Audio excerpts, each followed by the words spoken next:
चलिए शुरू करते हैं आज का ये एपिसोड जो कि बहुत मज़ेदार होने वाला है। ढेर सारी इन्फॉर्मेशन मैं आपके साथ शेयर करूंगा, साथ ही साथ मैं आपको सुनाऊंगा कैप्टन की आवाज़ में फ़्लाइट इन्फॉर्मेशन, जैसे कि प्लेन कितनी ऊंचाई पे उड़ रही है और बाहर का टेम्परेचर कितना है। इसके साथ साथ दोस्तों इस वीडियो को डेफिनेटली लास्ट तक देखिएगा, बहुत सारी जानकारियों से भरपूर है।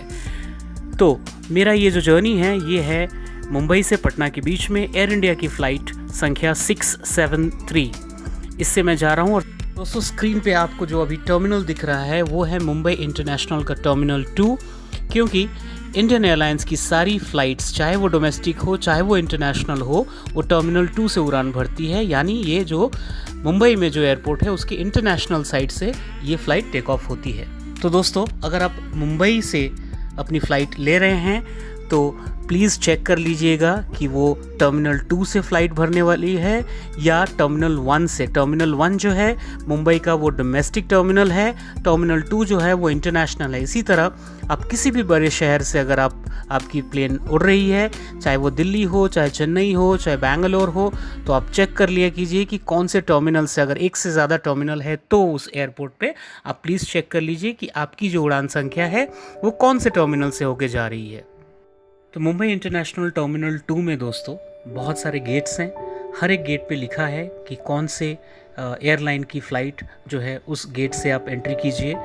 मेरे लिए गेट नंबर 3 था इंडियन एयरलाइंस के लिए। इसके साथ साथ और भी बहुत सारे एयरलाइंस हैं, तो इंडियन एयरलाइंस के लिए मैं गेट नंबर 3 से अभी एंटर करने जा रहा हूँ। दोस्तों जैसे ही आप एंट्री गेट के पास पहुँचेंगे आपको खाकी वर्दी में यहाँ पे पुलिस वाले दिखेंगे। बहुत थोड़ी सी फॉर्मेलिटी यहाँ पे होती है। आप जैसे ही अंदर जाने के लिए तैयार होते हैं आप अपने आईडी प्रूफ निकाल लीजिए। आईडी प्रूफ में दोस्तों सबसे इम्पॉर्टेंट है कि आप अपना डोमेस्टिक अगर ट्रैवल कर रहे हैं तो पैन कार्ड या आधार कार्ड या कोई भी गवर्नमेंट का इशू किया हुआ आईडी कार्ड आपके पास होना चाहिए। इंटरनेशनल में क्या लगता है वो मैं आगे डिस्कस करूँगा। इसके बाद साथ में आपके टिकट का एक प्रिंट आउट होना चाहिए। आपका जो हैंड बैगेज है, यानी जो आप साथ में लेके जा रहे हैं, एयरक्राफ्ट के अंदर लेके जाएंगे, उसको हैंड बैगेज कहते हैं। उसका स्क्रीनिंग होता है यहाँ पे गेट के पास, उसको एक्सरे मशीन के नीचे से निकाला जाएगा। तो बस इतनी सी फॉर्मेलिटी है, उसके बाद आप अंदर चले जा सकते हैं। तो आपको अपने एयरलाइन के काउंटर पे जाके आपको अपना टिकट और आईडी प्रूफ दे के आपको वहाँ से बोर्डिंग पास लेनी होती है। जैसे मैं जा रहा हूँ अभी फ़िलहाल इंडियन एयरलाइंस के काउंटर पे। तो जैसे ही आपको बोर्डिंग पास मिलता है उस पे लिखा रहता है आपका कौन से गेट से आपकी एयरक्राफ्ट निकलेगी, आपका डिपार्चर टाइम क्या होगा और आपकी सीट नंबर क्या होगी। और अभी जैसे कि आप देख रहे हैं मुंबई इंटरनेशनल टर्मिनल जो है ये एक साइलेंट टर्मिनल है, यानी इसमें किसी भी तरह का कोई अनाउंसमेंट नहीं होती है। आपको हमेशा चौकन्ना रहना है और हर एक डिस्प्ले बोर्ड को ध्यान से देखना है फ़्लाइट इन्फॉर्मेशन के बारे में। इसके बाद दोस्तों जैसा कि आप देख रहे हैं सिक्योरिटी चेक के दौरान आपको belt, shoes, purse, mobile, laptop सब अलग अलग निकाल के आपको रखना है। आप जब स्कैनिंग के लिए जाएंगे जहाँ पे आपको मेटल डिटेक्टर से चेक किया जाएगा तो आपके शरीर पे कुछ भी, आपके कपड़े के अलावा कुछ भी नहीं होना चाहिए। इसके बाद अगर रिस्ट्रिक्टेड आइटम्स देखेंगे तो बहुत सारी चीज़ें, जैसे कि आप बंदूक, कोई भी शार्प ऑब्जेक्ट, चाकू, छुरी, ये सब आइटम आप बिल्कुल नहीं ले जा सकते हैं। आपके पास अगर पावर बैंक है तो आप अपने साथ के बैग में, जो कि आप फ़्लाइट के अंदर लेके जा रहे हैं पीठ वाले बैग पे, उसमें आप डाल लीजिए। कि मैकबुक प्रो लैपटॉप यूज़ करते हैं 15 इंच का, जिन्होंने कि सितंबर 2015 से फरवरी 2017 के बीच में ख़रीदा हुआ है मैकबुक प्रो, वो बिल्कुल आप फ़्लाइट में नहीं लेके जा सकते कहीं पे भी, वो रिस्ट्रिक्टेड है। दोस्तों कितने देर पहले एयरपोर्ट पहुँचे, इसमें ऐसा है कि अगर आप डोमेस्टिक ट्रैवल कर रहे हैं तो एयरलाइन के नियम के हिसाब से आपको कम से कम 1 घंटा पहले आपको पहुँचना चाहिए। इंटरनेशनल के लिए कम से कम 2 घंटा, लेकिन मैं आपको रेकमेंड करूँगा कि आप डोमेस्टिक के लिए आप 2 घंटे पहले पहुँचिए और इंटरनेशनल के लिए आप थोड़ा और पहले पहुँचिए, लगभग 3-3.5 घंटे पहले पहुँच जाइए। इससे फ़ायदा ये होगा कि आप जितने जल्दी पहुँचेंगे चांसेस हैं कि आपको विंडो सीट मिल जाए। वैसे आप विंडो सीट पाने के लिए आप ऑनलाइन चेकिंग भी कर सकते हैं, ऑनलाइन भी अपना सीट असाइन कर सकते हैं, या आप एयरलाइन के कस्टमर केयर में भी कॉल करके कर सकते हैं। लेकिन कस्टमर केयर या ऑनलाइन अगर आप सीट सेलेक्ट करते हैं तो उसके लिए अलग चार्जेस हैं। लेकिन आप एयरपोर्ट अगर जल्दी पहुंच के रिक्वेस्ट करते हैं विंडो सीट के लिए तो बिल्कुल कोई चार्ज नहीं है। इसकी बात करें तो अगर आप डोमेस्टिक ट्रैवल कर रहे हैं इंडिया के अंदर, तो इंडियन एयरलाइंस आपको परमिट करती है 25 केजी बड़ा बैग और छोटा वाला 8 केजी तक कैरी करने के लिए, जबकि दूसरे एयरलाइंस यही चीज़ 15 केजी बड़ा वाला बैग के लिए और छोटे वाले बैग के लिए 7 किलो तक अलाउ करती है। इसके अलावा अगर आप किसी और एयरलाइन को यूज़ कर रहे हैं तो मैं आपको रेकमेंड करूँगा कि आप उनकी बैगेज अलाउंस पॉलिसी को प्लीज़ एक बार ज़रूर चेक कीजिए। सामने देख रहे हैं, अब हम आ चुके हैं सिक्योरिटी चेक के पास, और यहाँ पे आपको अपने लैपटॉप्स, मोबाइल, पर्स, शूज़ सब निकाल के अलग रखना है और आपके बॉडी पे मेटल डिटेक्टर लगा के आपकी चेक होगी। इसके बाद ही आप आगे जा सकते हैं। एयर इंडिया का मुंबई टर्मिनल 2 से जितने भी डिपार्चर्स हैं, आजकल ये लोग गेट संख्या अपने बोर्डिंग पास पे नहीं लिखते हैं। इसलिए आप जैसे ही सिक्योरिटी चेक एरिया फिनिश कर लेते हैं, आपको सामने बोर्ड पे देखना है अपनी फ़्लाइट संख्या, जैसे मेरी है AI 673। इसके लिए गेट नंबर जो अलॉट हुआ है वो 41A है, तो आपको उस गेट की तरफ आगे बढ़ना है। आगे बढ़ते हुए दोस्तों, आप हमेशा जो सामने आपके बोर्ड दिख रहे हैं, उस बोर्ड पे आप हमेशा ध्यान रखिए 41A जैसे मेरा गेट संख्या है वो किस डायरेक्शन में है, आपको स्ट्रेट जाना है, दाहिने जाना है, बाएं जाना है, वो इंडिकेशंस को आप बिल्कुल ध्यान से पढ़ें। नहीं तो मुंबई इंटरनेशनल टर्मिनल 2 काफ़ी बड़ा है, आप इजीली डिले हो सकते हैं, खो सकते हैं आप पूरे टर्मिनल के अंदर। तो दोस्तों, जैसे ही आप सिक्योरिटी एरिया कंप्लीट करते हैं, अगर आप डोमेस्टिक ट्रैवल कर रहे हैं तो आप सीधा अपना गेट के पास जा सकते हैं और वहाँ से आप एयरक्राफ्ट पे चढ़ते हैं, प्लेन पे चढ़ जाते हैं। लेकिन अगर आप इंटरनेशनल ट्रैवल कर रहे हैं, विदेश यात्रा कर रहे हैं, तो सिक्योरिटी चेक कंप्लीट करने के बाद एक बहुत इंपॉर्टेंट पॉइंट होता है जिसको कि इमिग्रेशन चेक पॉइंट कहते हैं। इमिग्रेशन चेक पॉइंट पे आपके पासपोर्ट का वेरिफिकेशन, आपके वीज़ा का वेरिफिकेशन वगैरह होता है। सिक्योरिटी चेक के बाद इमिग्रेशन चेक, और इमिग्रेशन चेक जैसे ही आप कंप्लीट कर जाते हैं फिर आप चले जाते हैं ड्यूटी फ्री एरिया में। वहाँ से आप शॉपिंग वगैरह भी कर सकते हैं अपने फ़्लाइट में बैठने से पहले। तो इसी के साथ साथ मेरा फ़्लाइट अनाउंस हो चुका है, तो मैं इस ब्रिज से होते हुए अपने एयरक्राफ्ट की तरफ बढ़ूँगा। एक बार फिर से एयरक्राफ्ट के गेट के पास एक सिक्योरिटी पर्सन होंगे जो कि मेरे बोर्डिंग पास को वेरीफाई करेंगे ताकि मैं सही एयरक्राफ्ट में चढ़ रहा हूँ या नहीं। इसके बाद जैसे ही आप अंदर जाते हैं तो सबसे पहले जो होता है आपको मिलेगा बिज़नेस क्लास, और बिज़नेस क्लास के बाद आप आगे जैसे बढ़ेंगे तो आपको मिलेगा इकोनॉमी क्लास।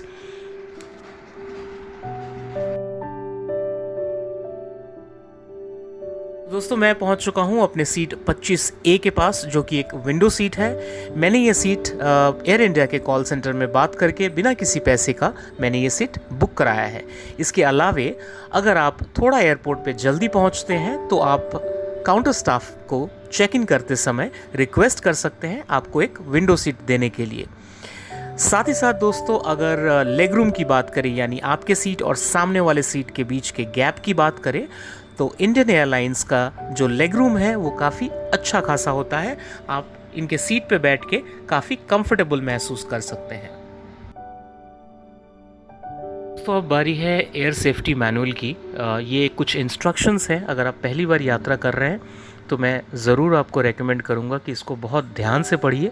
साथ ही साथ फ़्लाइट डिपार्चर यानी उड़ने से पहले आपके कैबिन के जो जितने स्टाफ हैं वो आपको ये सारे इंस्ट्रक्शंस आपको बताएंगे, हिंदी और इंग्लिश दोनों में। हालांकि बेहतर यही होगा कि आप एक बार ज़रूर इसको पढ़ लीजिए। तो अभी आ चुका है टाइम टेक ऑफ का। आप एंजॉय कीजिए टेक ऑफ। मैं फिर टेक ऑफ होने के बाद आपसे बाकी डिटेल्स शेयर करूँगा।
अभी फ़्लाइट टेक ऑफ किए लगभग आधा घंटा हो चुका है और जैसा कि आपको पता है इंडियन एयरलाइंस के सारे फ़्लाइट में चाहे वो इंटरनेशनल हो या डोमेस्टिक हो, खाना या नाश्ता सर्व होता है।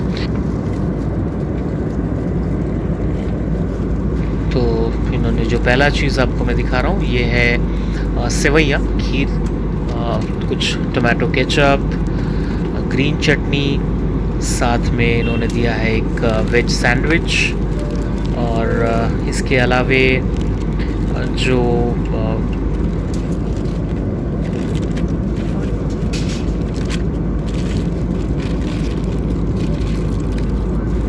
मेन खाने की तरफ से आप कह सकते हैं उसमें एक आलू टिक्की है और साथ में कुछ छोले हैं और एक वेज रोल की तरह इन्होंने सर्व किया हुआ है।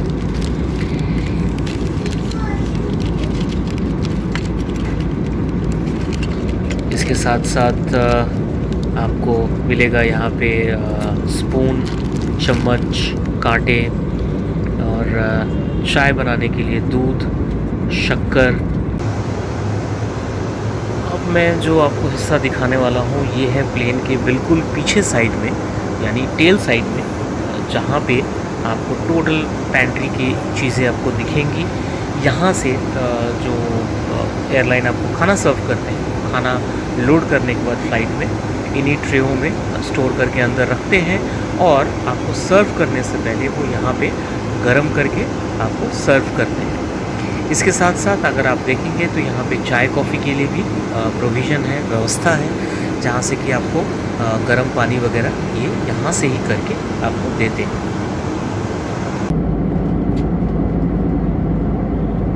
This announcement comes to you from Flight Deck. Your captain on the mic. My name is Abhishek Pandey. Assisting me in the cockpit this afternoon is my colleague Captain Nikhil Nerdu.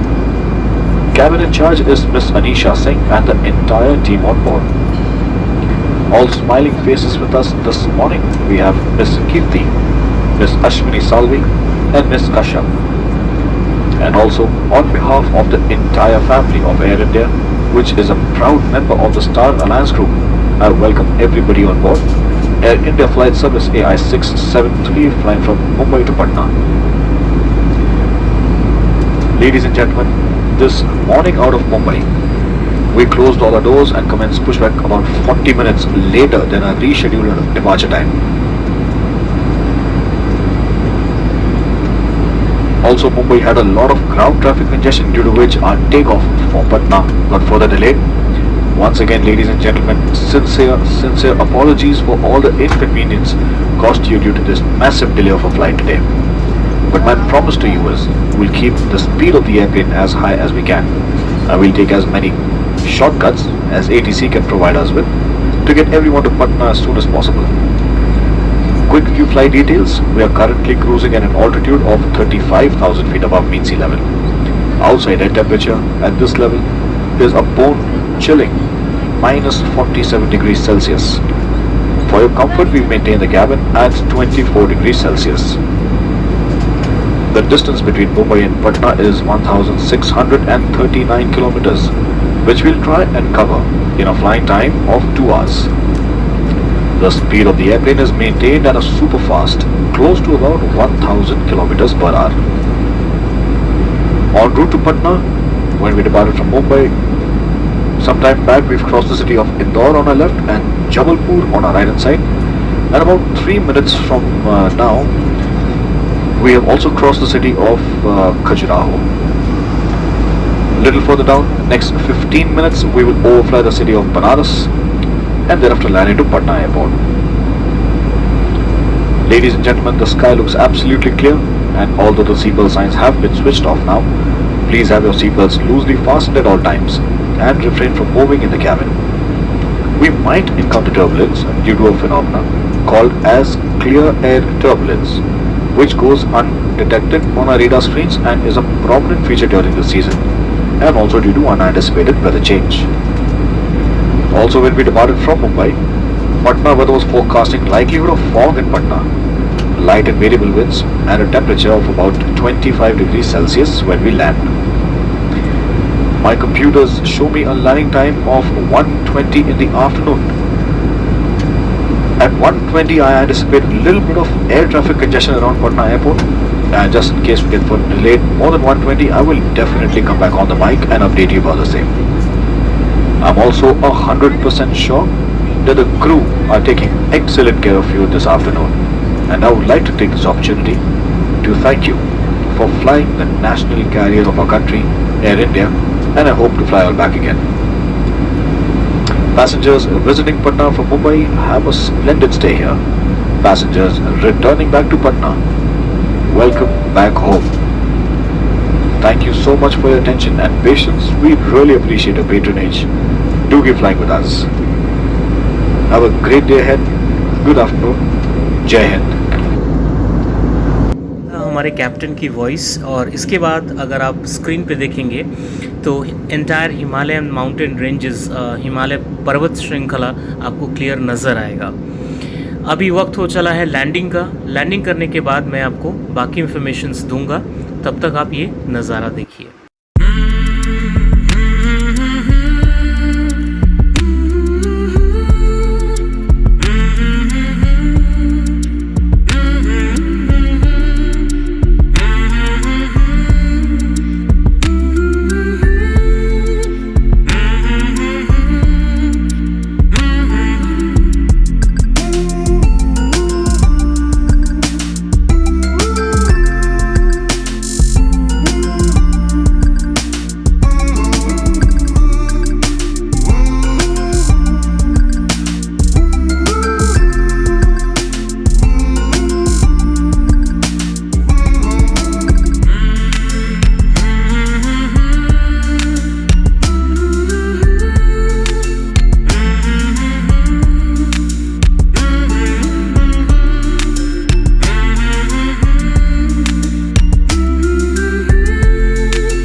तो दोस्तों landing के वक्त आपको pilot या cabin crew जो है वो inform कर देंगे कि आपका जो बैगेज है, जो बड़ा वाला आपने सामान शुरू के एयरपोर्ट में आपने दे दिया था एयरलाइन को, वो आपको बैगेज कौन से बेल्ट पे मिलेगा। जैसे कि मैं पटना में लैंड कर रहा हूँ तो मुझे भी एक बेल्ट संख्या दे दी गई है। मैं जा रहा हूँ उस बेल्ट के तरफ और अपने बैगेज के लिए मैं इंतज़ार करूँगा। जैसे ही मुझे बैग मिल जाएगा, इसके बाद मैं बिल्कुल फ्री हूँ बाहर जाने के लिए।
तो दोस्तों मुझे मेरी बैग मिल चुकी है और मेरी जर्नी भी फिनिश हो चुकी है और मैं अभी निकलने वाला हूँ पटना एयरपोर्ट से बाहर।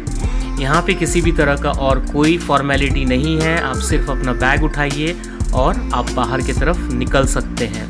हाँ, अगर आपको टैक्सी वगैरह करनी है तो एयरपोर्ट के अंदर से ही एक प्रीपेड टैक्सी का फैसिलिटी होता है, वो आप कर सकते हैं चाहे तो बस दोस्तों इतना ही था आज का एपिसोड। होप आपको पसंद आया।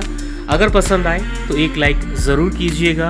अगर लगे कि बहुत इन्फॉर्मेटिव था, बहुत सारी जानकारियाँ थी, तो प्लीज़ आप अपने दोस्तों के साथ शेयर कीजिए और डेफिनेटली मेरे चैनल को सब्सक्राइब कीजिए इसी तरह के इंटरेस्टिंग वीडियोस को हमेशा देखने के लिए। This is Aman signing off. Thank you so much for watching. जय हिंद।